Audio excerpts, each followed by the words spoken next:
بسم اللہ الرحمن الرحیم. السلام علیکم اسٹوڈنٹس. آج ہم لوگ اپنا لیسن نمبر 41 کریں گے. آج ہم نے ایک نیا آرڈیننس پڑھنا ہے جو کہ ہے دا پنجاب ویگرینسی آرڈیننس. ویگرینسی کا ویسے مطلب ہوتا ہے آوارگی. ٹھیک ہے, تو جتنے بھی غلط کام سوسائٹی میں ہو رہے ہوتے ہیں, جو آوارگی اصل میں نا جو لوگ ہوتے ہیں نا جو بھکاری ہوتے ہیں بہت زیادہ, جو ادھر ادھر ویسے ہی موو کر رہے ہوتے ہیں, یا بعض دفعہ ایسے بھی ہوتا ہے کہ جو اسمگلنگ کا کام کر رہے ہوتے ہیں, جو ان امپلائڈ نظر آ رہے ہوتے ہیں لیکن غلط کاموں میں ملوث ہوتے ہیں, تو ان کے لیے بھی یہ آرڈیننس بنایا گیا ہے. ٹھیک ہے, اس کا ایک شارٹ ٹائٹل سب سے پہلے پڑھتے ہیں, اور اس کا ایکسٹینڈ شارٹ ٹائٹل اس کا یہ ہے کہ دس آرڈیننس میں بھی call as a Punjab vagrancy ordinance 1958. اس کے علاوہ یہ ایکسٹینڈ کہاں کہاں ہوتا ہے, کہاں کہاں لاگو ہوتا ہے؟ پنجاب میں, یعنی کہ پروونس آف پنجاب میں یہ لاگو ہوتا ہے, لیکن ٹرائبل ایریاز اس میں شمار نہیں ہوتے. اس کے علاوہ it shall come into force in such area or areas and on such date or dates as the government may by notification direct. جیسے ہی گورنمنٹ جو ہے اس آرڈیننس کو ڈائریکٹ کر دے کسی بھی ایریا میں یا کسی بھی اسپیسیفک ڈیٹ سے, تو اسی وقت یہ جو ہے وہ لاگو ہونا اسٹارٹ ہو جاتا ہے. ٹھیک ہے, سب سے پہلے یہاں پہ ڈیفینیشنز ہیں. چائلڈ, کوئی بھی ایسا بچہ جو 14 سال کی عمر سے کم, اس کی 14 سال کی عمر سے کم ہوگا تو وہ کیا ہوگا؟ چائلڈ. اس کے بعد کنٹرولر کا مطلب ہوتا ہے کنٹرولر آف دی ویگرینسی, یعنی کہ پنجاب جو ساری ویگرینسی کو جو ہے وہ کنٹرول کرتا ہے. ٹھیک ہے, اس کے علاوہ کیا government, provincial government of Punjab کی جو صوبائی گورنمنٹ ہوگی وہ ہوگی گورنمنٹ. گارڈین, کوئی بھی ایسا بندہ جو کہ چلڈرن کے جو کنٹرول کرتا ہوتا ہے, یا جس کے پاس سارے کسی بھی بچے کا جو چائلڈ ہوتا ہے. ٹھیک ہے, who in the opinion of the court have recognizance of any case in which a child is concern, یا اس کی کوئی بچے کے ساتھ جو ہے وہ جان پہچان ہوتی ہے کہ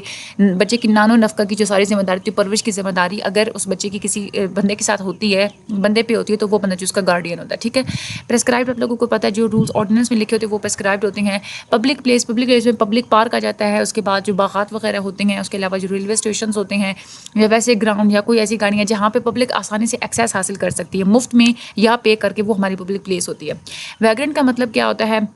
ایسا بندہ جو سالیسٹس اور receive arms in public place, یعنی کہ ان پبلک پلیسز پہ جو ہے گھوم پھر کے لوگوں سے مانگ رہا ہوتا ہے کچھ بھی, مطلب مراد وغیرہ مانگنا یا کچھ بھی وغیرہ, کھانا وغیرہ مانگنا. اس کے علاوہ جو آ جاتا ہے آپ لوگوں کے پاس جو پیسے وغیرہ مانگنا, وہ سارے جو ہے وہ اس میں آ جاتے ہیں, ویگرنٹس میں آ جاتے ہیں. یا کوئی ایسا بندہ جو خود کو جو ہے وہ زخمی شو آف کرتا ہے. ٹھیک ہے,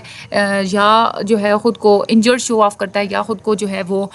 پیدائشی طور پہ جو ہوتے ہیں نا, مطلب ڈسیبلڈ معذور لوگوں کے سامنے شو کرتا ہے, یا بیمار لوگوں کے سامنے شو کرتا ہے پبلک پلیسز میں. اور کیوں شو کرتا ہے؟ کوئی بھی آرمز وغیرہ, یعنی کہ جو بھیک وغیرہ ریسیو کرنے کے لیے شو کرتا ہے, تو وہ ویگرنٹ ہوتا ہے. ٹھیک ہے, اس کے علاوہ وہ خود کو ایگزیبٹ کرتا ہے, یعنی کہ ہمیشہ وہ خود کو اسی ایک پرپس کے لیے ہی دکھاتا ہے کہ اس کا کام ہی ہوتا ہے مانگنا, بس ہر وقت مانگتا رہتا ہے. ٹھیک ہے, اس کے علاوہ جو پرائیویٹ چیزیں جگہیں ہوتی ہیں لوگوں کی, وہاں پہ ان کے بن بلائے وہاں پہ گھس جانا اور وہاں سے جو ہے وہ بھیک حاصل کرنا, وہ بھی ویگرنٹس ہوتے ہیں. لیکن کچھ لوگ ہوتے ہیں نا جو کہ رولس کے مطابق آتھرائز ہوتے ہیں, جو کھانا وغیرہ, منی وغیرہ یا فوڈ یا گفٹ وغیرہ مانگتے ہیں یا ریسیو کرتے ہیں, وہ ویگرنٹ نہیں ہوتے. مطلب کچھ ایسے ہوتے ہیں نا, مطلب کچھ ایسے بھی ہوتے ہیں کہ مسافر ہوتے ہیں بیچارے, وہ پانی جو ہے وہ مانگ لیتے ہیں, تو وہ تو نہیں نا پھر ویگرنٹ ہوتے. ٹھیک ہے, اس کے بعد ویلفیئر ہومس ہے. ویلفیئر ہوم کا مطلب ہوتا ہے کہ گورنمنٹ ایسے انسٹیٹیوشن اسٹیبلش کرتی ہے اور مینٹین کرتی ہے جو کہ یہ جو ویگرنٹس جو بھکاری ہوتے ہیں وہاں پہ ان کو قید کیا جاتا ہے, ان کی ٹریننگ کی جاتی ہے, ان کو وہاں پہ امپلائمنٹ دی جاتی ہے, ان ہومس میں ان کو مینٹین رکھا جاتا ہے. اس کے علاوہ وہ جو بھکاری ہوتے ہیں, جو ویگرنٹس ہوتے ہیں, جو آوارہ ہوتے ہیں, ان کے جو ڈپینڈنٹس ہوتے ہیں, یعنی کہ جو فیملی ممبرس انہی پہ جو ہے انہی کے پیسوں پہ ڈپینڈ کرتے ہیں, ان کو بھی پھر وہاں انہی ویلفیئر ہومس میں رکھا جاتا ہے. لیکن اس کے علاوہ جو لیپرز ہوتے ہیں, یعنی کہ جو کوڑ کے جو لوگ ہوتے ہیں, وہ اس کے بعد جو لونیٹکس, یعنی کہ جو پاگل ہوتے ہیں وہ, یا جو کانٹیجیس ڈیزیزز جن کو لگی ہوئی ہوتی ہیں, وہ بھی ویلفیئر ہوم میں جو ہے وہ رکھے جاتے ہیں, لیکن ان لوگوں کا سپریٹ جو ہے وہ اپارٹمنٹ ہوتا ہے. ٹھیک ہے, اس کے علاوہ کوئی بھی انسٹیٹیوشن جو گورنمنٹ اس آرڈیننس کے پرپز کے لیے بناتی ہے, اس کو ہم لوگ ویلفیئر ہوم ہی کہتے ہیں. ٹھیک ہے, اس کے بعد آگے بتایا ہوا ہے ویلفیئر ہوم کی پورا یہاں پہ انہوں نے ڈیٹیل سے بتایا ہوا ہے کہ گورنمنٹ جو اسٹیبلش کرتی ہے اور مینٹین کرتی ہے ایک یا ایک سے زیادہ ویلفیئر ہومس کو مختلف جگہوں پہ, اور کیونکہ ایسی جگہوں پہ جو ہے وہ گورنمنٹ اس کو اسٹیبلش کرتی ہے جہاں پہ وہ سمجھتی ہے کہ وہاں پہ ویگرنٹس کی یعنی کہ آوارہ لوگوں کو یا بھکاریوں کو جو ہے نا وہ کسٹڈی میں اور رکھنا اور ان کو قید کرنا جو ہے وہ ضروری سمجھا جاتا ہے. ایسی پلیسز میں جو ہے وہ ویلفیئر ہومس بنائے جاتے ہیں.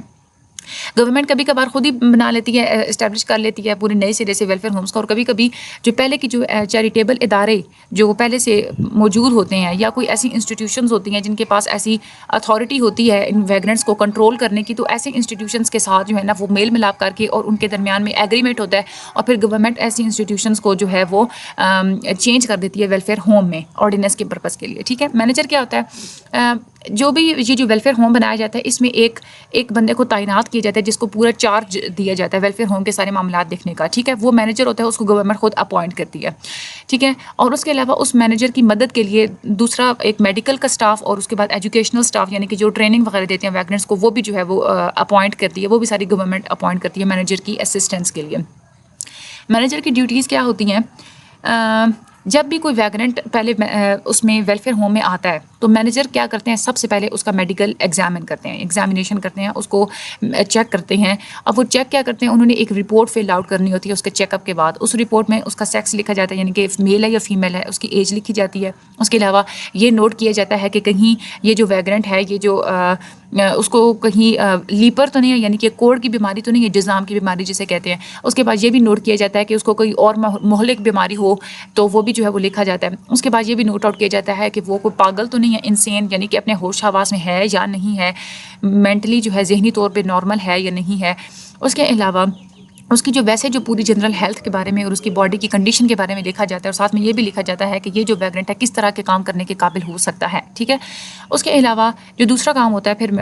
مینیجر کا، وہ پھر ویلفیئر ہوم میں ان ویگننٹس کو مختلف کلاسز میں رکھتے ہیں. ٹھیک ہے، یعنی کہ چلڈرن کے لیے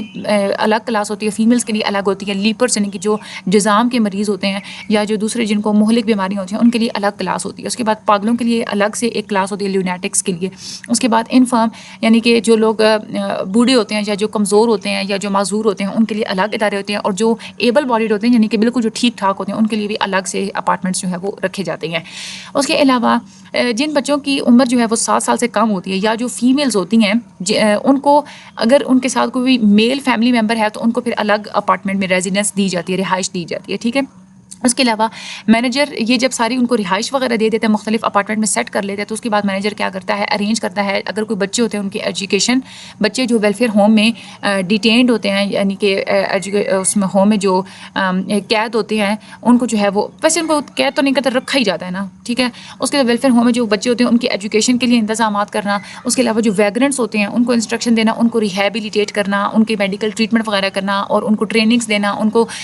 سیلف سپورٹنگ بنانا یعنی کہ وہ اپنے خود پاؤں پہ کھڑا ہونے کے قابل ہو سکیں. یہ سارے جو ہے وہ مینیجر کرتا ہے. اس کے بعد voluntary admission to welfare homes. Welfare homes میں کوئی اپنی مرضی سے بھی جا کے نا ایڈمٹ ہو سکتا ہے. کوئی بھی اگر بوڑھا ہو یا کوئی کمزور ہو یا کوئی معذور ہو یا کوئی بچہ ہو، وہ اگر خود جا کے کسی ڈسٹرکٹ آفیسر سے، ضلعی آفیسر جو ہوتا ہے اس سے یا سوشل ویلفیئر کے سامنے جا کے یہ کہہ دے کہ میں خود میرے اخراجات کوئی نہیں اٹھا سکتا، تو ویلفیئر ہوم میں جو ہے پھر اس کو ایڈمٹ کروا دیا جاتا ہے. ٹھیک ہے، لیکن پہلے جو ہے اچھی طرح سے چھان بین کی جاتی ہے. ڈسٹرکٹ آفیسر یا جو سوشل ویلفیئر ہوتی ہے وہ پہلے مطمئن ہوتی ہے اس بندے کے بارے میں کہ ہاں اس بچے کا جو ہے یا اس بندے کا جو ہے سورس آف انکم اور کوئی نہیں ہے، کھانے پینے کے لیے اس کے پاس اور کوئی طریقہ نہیں ہے، رہنے کے لیے اس کے پاس اور کوئی جگہ نہیں ہے، تو پھر اس کو جو ہے بعد میں ڈیٹین کر دیا جائے ویلفیئر ہوم میں. ٹھیک ہے، اور وہ کب تک اس کو ویلفیئر ہوم میں رکھا جاتا ہے؟ اس میں 2 کنڈیشنز ہوتی ہیں. ایک تو جب تک وہ بندہ اپنے پیروں پہ کھڑا ہو سکتا ہے، اپنے لیے خود کمانے کے قابل ہو جاتا ہے، تو پھر وہ اس کو جو ہے وہ وہاں سے آؤٹ کر دیا جاتا ہے. یا اگر جس نے خود والنٹری ایڈمیشن لیا تھا تو وہ خود جب اپلائی کر دے کہ مجھے اب اس کسٹڈی سے جو ہے وہ ریلیز کر دیں، مجھے نکال دیں، تب بھی جو ہے اس کو پھر نکال دیا جاتا ہے. اس کے بعد powers of the police officer to arrest and search vagrants. یعنی کہ اب جو ویگننٹس ہوتے ہیں ان کو پولیس خود ڈھونڈتی بھی ہے، ان کو اریسٹ بھی کرتی ہے. ٹھیک ہے، یا ایسی چیزیں جو ہے پاور ہوتی ہے پولیس کے پاس، جو ان لوگوں کے پاس جو مختلف اگر کوئی چیز ایسی ہوتی ہے نا، مطلب فار ایگزامپل ڈرگس وغیرہ یا اسلحہ وغیرہ ہونا، ٹھیک ہے، وہ اگر ان لوگوں کے پاس کچھ ہے ایسی چیز تو ان کو بھی ضبط کرنے کی پاور ہوتی ہے پولیس والوں کے پاس. تو پولیس آفیسر کیا کرتے ہیں؟ ان لوگوں کو جو مجسٹریٹ ہوتا ہے نا، فار ایگزامپل ایک علاقے کا ایک ہوتا ہے ایک بڑا جو اس علاقے کا ایک ہیڈ ہوتا ہے فار ایگزامپل. ٹھیک ہے، یعنی کہ پولیس جو ہوتی ہے ساری انہوں نے وہ اس مجسٹریٹ کے انڈر کام کری ہوتی ہے. ٹھیک ہے، تو جو پولیس آفیسر ہوتے ہیں وہ مجسٹریٹ کے آرڈر کے بغیر اور بغیر کسی وارنٹ کے جو ویگننٹ ہوتے ہیں ان کو اریسٹ بھی کر سکتے ہیں اور ایسے لوگوں کو ڈھونڈ بھی سکتے ہیں. ٹھیک ہے، جو ان کو ویگننٹ لگتے ہیں نا ان کو ڈھونڈ بھی سکتے ہیں، اریسٹ بھی کر سکتے ہیں. ٹھیک ہے، اور ان کے پاس اگر کوئی نقصان دہ چیز ہوتی ہے تو اس سے وہ چیز ضبط بھی کر سکتے ہیں اس آرڈیننس کے مطابق. ٹھیک ہے، اب جو بندہ وہ اریسٹ کرتے ہیں، سب سے پہلے تو کیا کرتے ہیں کہ جب وہ اریسٹ کر کے بندے کو لے جاتے ہیں اپنے پولیس اسٹیشن میں، وہ جو بندہ ہوتا ہے اگر وہ سیٹسفائی کر لیتا ہے پولیس آفیسر کو، ٹھیک ہے، پولیس آفیسر اس کو اریسٹ اس لیے کرتا ہے کہ اس کو جو ہے نا پھر مجسٹریٹ کے سامنے جو ہے وہ انہوں نے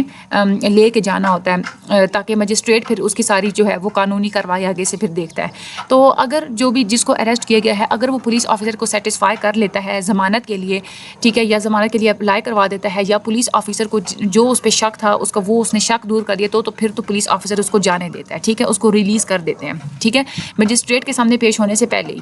لیکن اگر کوئی پرسن کو جب اریسٹ کیا جاتا ہے اور وہ پولیس آفیسر کو بیل کے لیے یعنی کہ ضمانت کے لیے مطمئن نہیں کر سکا، ٹھیک ہے، جس پولیس آفیسر نے اس کو اریسٹ کیا تھا اس کو ضمانت کے لیے مطمئن نہیں کر سکا، تو پھر کیا کیا جاتا ہے کہ اس پرسن کو پھر اپنی کسٹڈی میں رکھا جاتا ہے، اور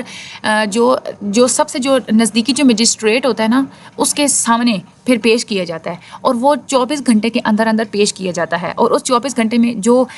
پولیس کے جو اریسٹ کرنے کی جگہ تھی وہاں سے لے کے اور مجسٹریٹ کے کورٹ کی جو جگہ تک جو ٹائم سفر میں لگتا ہے وہ ٹائم انکلیوڈ نہیں کیا جاتا، اس کو ایکسکلیوڈ کر دیا جاتا ہے۔ اس کے علاوہ جو ٹائم ہوتا ہے نا وہ 24 آورس کے اندر اندر مجسٹریٹ کے سامنے پیش کرنا ہوتا ہے۔ اگر 24 آورس کے اندر اندر پیش نہیں کیا تو پھر جو ہے اس کو آپ لوگ کو اس بندے کو جو ہے نا وہ چھوڑنا ہوتا ہے، آپ اس کو پھر دوبارہ جو ہے نا کسٹڈی میں زیادہ دیر رکھ نہیں سکتے، ٹھیک ہے۔ ہاں اگر مجسٹریٹ اگر اتھارٹی دے دیتا ہے آپ لوگوں کو رکھنے کی تو پھر تو پولیس والے جو ہے وہ رکھ لیتے ہیں، ٹھیک ہے، ادروائز نہیں رکھ سکتے۔ اس کے بعد جب وہ پیش ہوتا ہے اس کے بعد اس کا ٹرائل ہوتا ہے، ٹھیک ہے، یعنی کہ ایک اس کی ہیئرنگ چلتی ہے، ایک پورا جیسے کیس چلتا ہے نا اس طرح سے جب پرسن اریسٹ ہو جاتا ہے اور اس کو مجسٹریٹ کے سامنے پیش کیا جاتا ہے تو جو کوڈ آف کرمنل پروسیجر ہے یہ بھی ایک آرڈیننس ہے، اس میں جیسے چیپٹر نمبر 20 میں سارا جو طریقہ لکھا ہوا ہے کہ کیسے کرمنل سے جو ہے وہ ٹرائل کرنا ہے، کیسے اس کی ہیئرنگ کرنی ہے، سمنس کیسے کرنے ہیں، وہ اس مطابق ساری اسے انکوائری کی جاتی ہے، ٹھیک ہے۔ کوئی بھی جو مجسٹریٹ ہوتا ہے وہ پھر کیا کرتا ہے کہ وہ اس کی بات کو سنتا بھی ہے اور اس کو ریکارڈ بھی کرتا ہے۔ لیکن اگر کوئی مجسٹریٹ ہے جو اس کرمنل کی اس ویگرنٹ کی ساری بات سن رہا تھا، اس کو ریکارڈ کر رہا تھا، لیکن کسی ریزن کی وجہ سے جو ہے نا وہ مزید اس ٹرائل کو کنٹینیو نہیں کر پاتا تو وہ اس کی جگہ پھر کوئی دوسرا مجسٹریٹ آ جاتا ہے، وہ کسی دوسرے مجسٹریٹ کو ہینڈ اوور کر جاتا ہے کہ یہ باقی کے انتظامات تم دیکھو۔ لیکن وہ مجسٹریٹ وہی ہونا چاہیے جو اس ویگرنٹ والے دائرہ کار میں جو ہے نا وہ آتا ہو، یعنی کہ ویگرنٹ والے جو اس نے کہ جو کیسز ہوتے ہیں اس کو پہلے دیکھتا بھی ہو، اس نے دیکھے بھی ہوں، ٹھیک ہے۔ اب وہ جو نیا مجسٹریٹ آتا ہے وہ دیکھتا ہے کہ جو پہلے والا جو مجسٹریٹ تھا اس نے جہاں سے کام چھوڑا ہوتا ہے وہیں سے آگے سے وہ کام سٹارٹ کرتا ہے، یعنی کہ جو ریکارڈنگز اس نے اگر تو مجسٹریٹ نے سارے ریکارڈنگز کمپلیٹ کر لی ہوتی ہیں پہلے والے مجسٹریٹ نے، تو جو دوسرا مجسٹریٹ آتا ہے وہ ان ریکارڈنگز کی بیس پہ وہ ایویڈنس وغیرہ وہ سارے شواہد وغیرہ دیکھ کے اس کے مطابق جو ہے وہ ایکٹ کرتا ہے جو بھی اس نے آگے کام کرنا ہوتا ہے، ٹھیک ہے۔ لیکن اگر آدھی ریکارڈنگز تھیں تو پھر باقی کا کام جو ہے وہ دوسرا مجسٹریٹ خود کمپلیٹ کرے گا اور اس کے مطابق پھر جو ہے نا وہ ایکٹ کرے گا، جو بھی اس نے آگے پینالٹیز وغیرہ دینی ہے، جو بھی کرنا ہے، ٹھیک ہے۔ یا پھر جو دوسرا مجسٹریٹ آتا ہے وہ نئے سرے سے سارے شواہد وغیرہ اور نئے سرے سے ساری جو ہے نا وہ انکوائری اور ٹرائل شروع کروا کے اور اپنے طریقے سے اور پھر اپنے مطابق جو ہے وہ فیصلہ کرتا ہے۔ تو آج ہم لوگوں نے یہ والا جو لیسن ہے یہ بھی کمپلیٹ کر لیا، انٹرسٹنگ لیسن ہے، آپ لوگوں نے پریشان نہیں ہونا، گھبرانا نہیں ہے۔ میرے گلا دکھ رہا ہے، تیسرا دن ہے لگاتار سوشیالوجی 301 کو لگے ہوئے ہیں، تو آپ لوگ پلیز میرے لیے دعا تو کر دیجیے گا، کم از کم چینل کو لائک اور سبسکرائب کر دیجیے گا، آگے شیئر کر دیجیے گا۔ Thank you so much, take care and Allah